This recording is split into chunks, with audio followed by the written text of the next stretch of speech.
Talking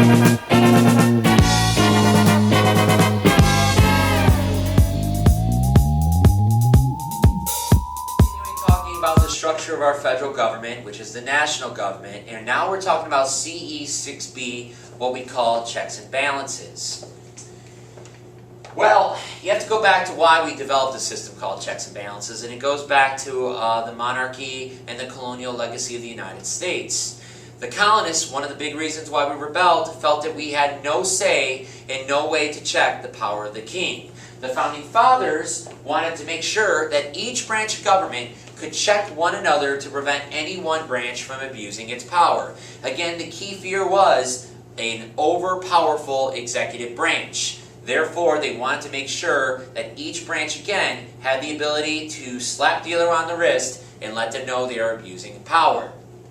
So they devised a system of checks and balances that gave each branch, again, of government, legislative, executive, judicial, the power to watch over and check the other branches, as being illustrated over here. What are the legislative powers? Now, what can the legislative branch do to the executive and judicial branches? Well, the first thing they can do, and I talked about this with CE.6a, is although the president can enforce the law, he can also veto a law and reject it. However, Congress can override a presidential veto. Okay? They can do it with 2/3 vote in the House and Senate. You can override a presidential veto, and it has been done before. Okay? Again, veto is the power given to the president to reject or turn away any bill that they do not want to become law. But again, that is not the end there, because again, the legislative branch has the power to override a presidential veto. That's just a chart, again, of presidential vetoes. As you see, Reagan had a lot, and so you get the idea. And very rarely, if you look at the chart, does Congress override vetoes. So there you go. Another branch, another power the legislative branch has is the power of what we call impeachment. The legislative branch can try the president, convict them, and then vote to try to remove them from office. Okay, to impeach, to charge the president with a crime or misconduct. This does not necessarily mean they are removed from office. For example, 2 presidents in our nation's history have been impeached.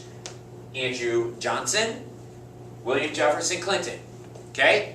They were slapped, basically, by Congress and told that they were done. They did wrong. However, the House is step 1 of impeachment. They're the ones, by a majority vote, who determine if the president will be impeached. In order for a president to go to step 2 and be removed from office, a majority in the Senate must convict and remove the president. I believe it actually is 2/3. So in order for a president to be removed by the Senate, you're looking at 60-something votes to remove them from office. These 2 gentlemen were not removed from office. Andrew Johnson actually escaped removal by a single vote. The legislative branch also has powers over the judicial branch. Okay? Their 2 main powers is they have the power to confirm the people the president nominates to serve on the bench.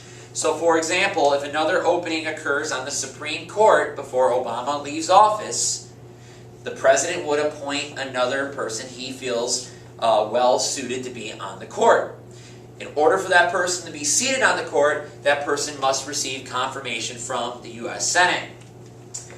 The president also is not the only one who can be impeached by the legislative branch. Again, although members of the federal courts, especially the Supreme Court, serve life terms, if they do something that violates the law, the legislative branch does have the power to impeach a federal justice. What are the powers of the president? And again, Barack Obama is the current chief executive of the United States. The first thing the executive branch can do to the legislative branch is they can veto or reject any law passed by them. Again, the legislative branch can check them back and override that veto, but the president does have that power of veto. 3 other things the president can do. He can call Congress into a special session. The president can propose laws, but he cannot physically make the law. Obama, for example, when first elected in 2008, 2009, wanted to propose a health care law, which we still hear about today. The Affordable Health Care Act, or Obamacare as some call it, is still a topic today. Obama proposed it. It was passed by Democratic majorities in the House and Senate. And the President also prepares the annual budget for Congress to approve. Again, as we learned, Congress has to approve that budget, which is another check that they have. The government shutdown was a result of the President and Congress butting heads over the proposed budget.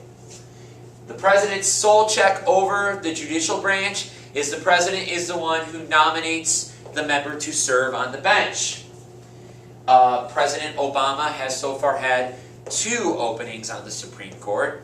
He had nominated Sonia Sotomayor and Elaine Kagan, 2 women to serve openings on the Supreme Court. What are then the judicial powers? Well, first, the powers the judicial branch has over the executive branch. They can determine, because of the power of judicial review, whether or not executive actions are unconstitutional. What can it do to the legislative branch? It can determine whether legislative laws are unconstitutional. So both are judicial review. Judicial review is a power given to the Supreme Court to determine whether executive actions or legislative laws are unconstitutional. Unconstitutional, keyword, is basically the law violates something in the Constitution. It violates some wording or something that the Founding Fathers originally intended to be in the Constitution. And again, there are 2 ways of interpreting the Constitution. Those who read it strictly and believe, as written back in the day, that is the law, or those who believe and interpret it more loosely, that is a living document and it is ongoing. So hopefully, this is a good summary of CE.6b, checks and balances, the checks that each branch has over the others. Thank you so much.